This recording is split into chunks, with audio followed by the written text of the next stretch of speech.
Let's put the screen image up. All right, we are rolling, ladies and gentlemen. It's good to be here. It is Monday, October the 23rd, 2017, and I am your commentator, political activist, free speech person, guy who just won't shut up, Steve Britton.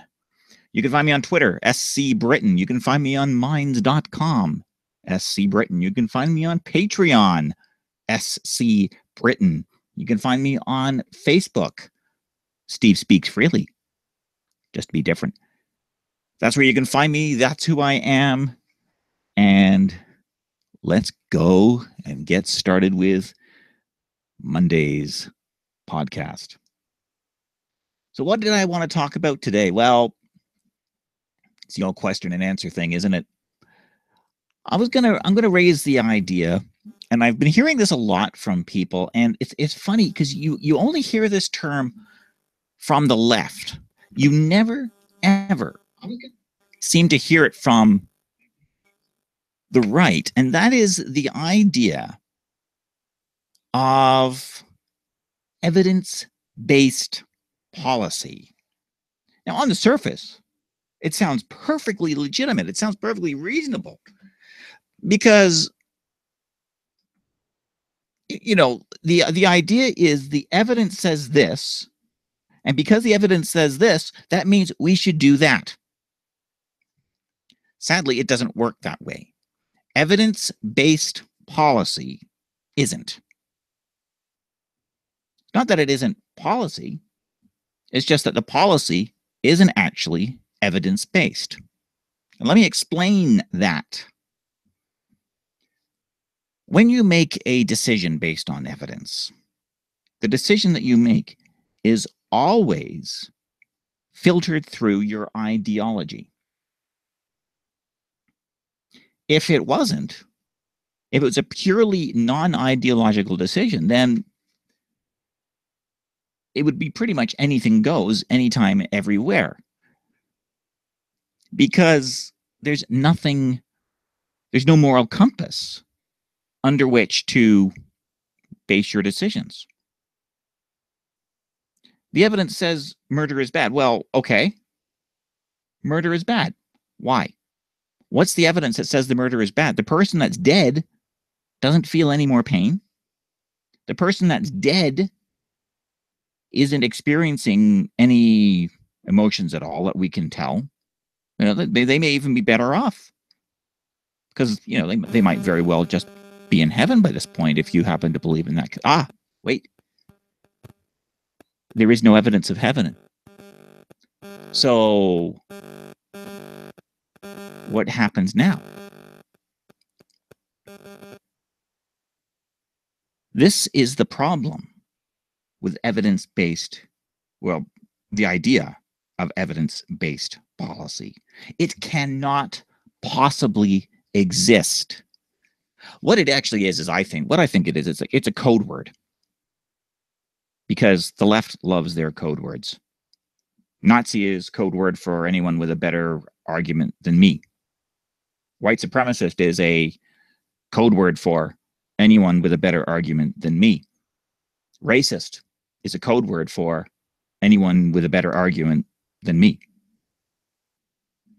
Evidence-based policy is code for socialist policy. And you can tell because, as I said, the right never uses this term. We conservatives understand that we are pushing conservative policy.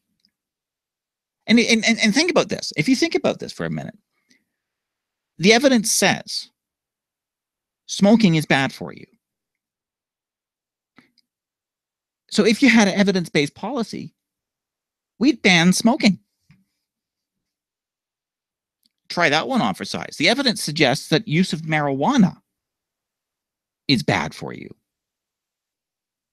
It certainly makes you think badly. It impairs your decision making. because it slows your mind. When you're stoned, with some people, it affects everybody differently, but, when people are stoned, they get the munchies, so they eat more, they gain weight. That's going to be bad for you. Everything's funny. So your decision-making and your thought processes are impaired. So the evidence suggests that marijuana is probably bad for you. But then again, the left is also pushing the idea of legalizing marijuana. If all policy was evidence-based, sodomy would be illegal. Because forget the HIV thing, there are still risks associated with that activity. You can even end up infecting yourself by having your partner be too aggressive while they're doing what they do. You end up with a bacterial infection, and you could end up needing major surgery.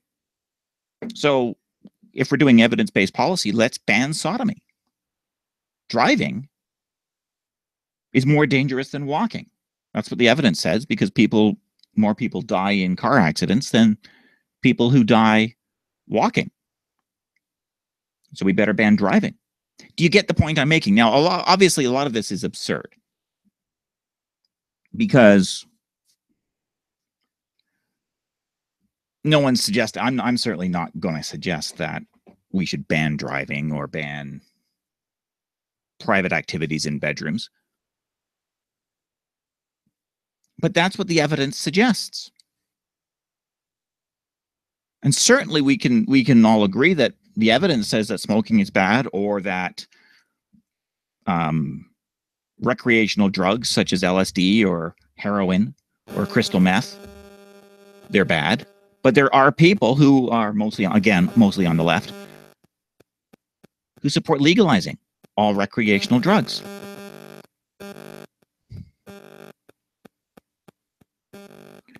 The evidence suggests that the military kills people. And killing people is obviously bad, even when they're in other countries. So we'd better ban the military. We better all become pacifists and just leave each other alone.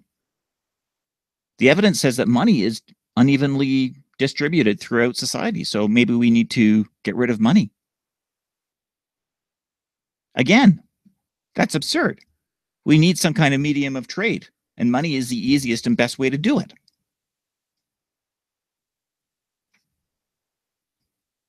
The evidence suggests that automobiles put out lots of crap into the atmosphere, and that's causing global warming, according to some.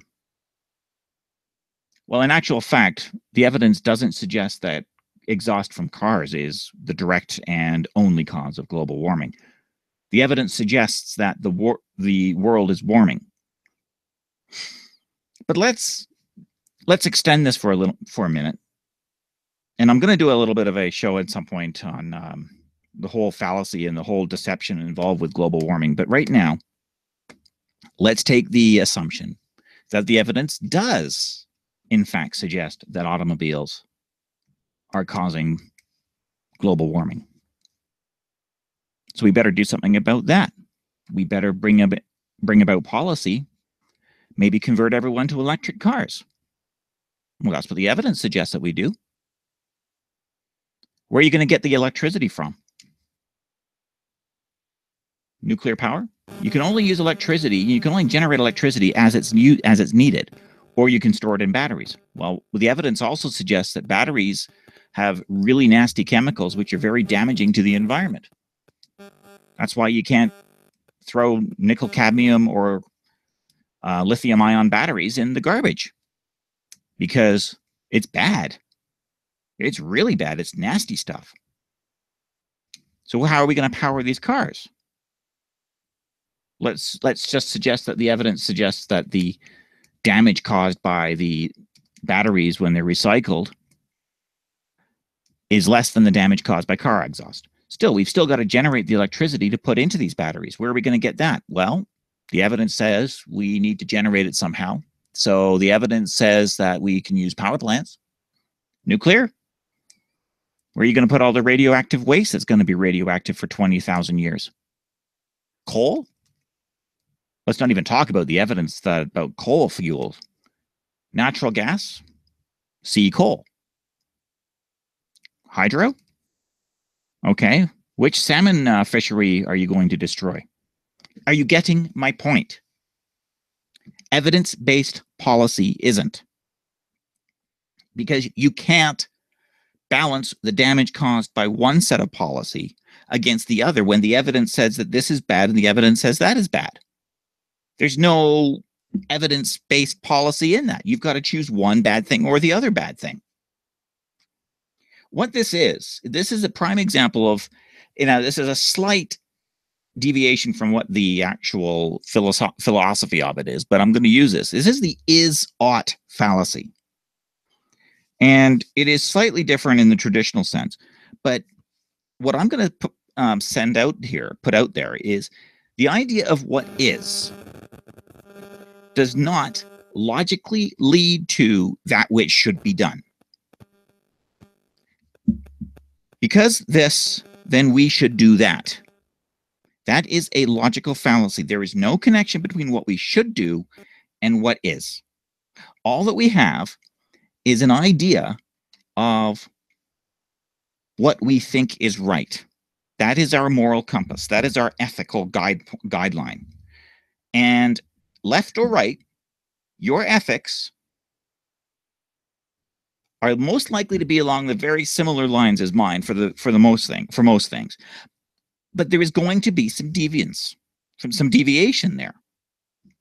What I think should be done in terms of the issues around poverty and the unequal distribution of wealth in the country is likely quite different than what somebody on the far left would suggest needs to be done about poverty and the unequal distribution of wealth in the country. I think we should celebrate wealth. I think we should tax wealthy people at a lower annual percentage rate than middle-class people as a reward. You want to pay less tax? Earn more money. Very simple, really.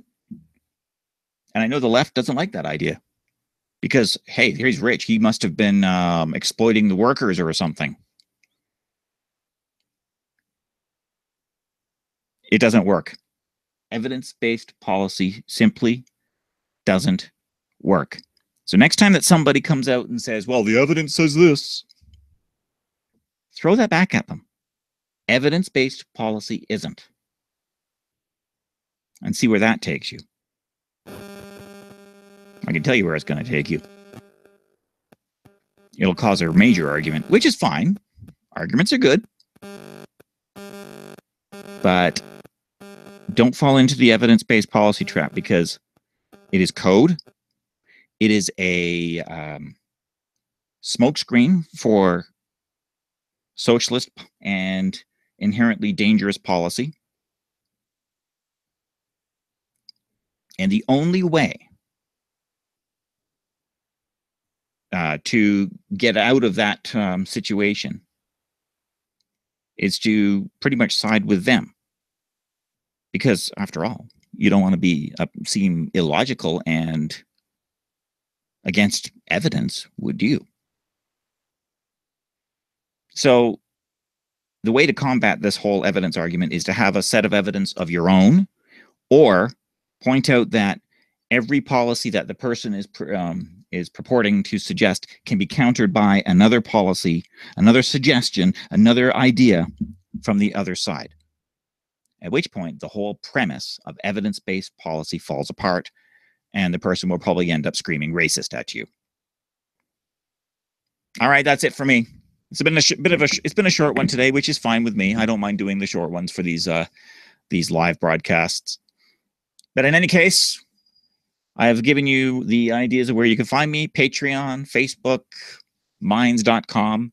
If you feel like sending me some financial assistance, it's always appreciated, never expected. I'm working on some biggies here in the background. I've got one on money coming up very soon, and all else, well, I'll be talking to you again on Wednesday Wednesday's going to be an interesting one. I've had some inspiration, so I'll just leave it at that, and we'll see where that takes us. And I'm Steve Britton, and I'll talk to you on Wednesday.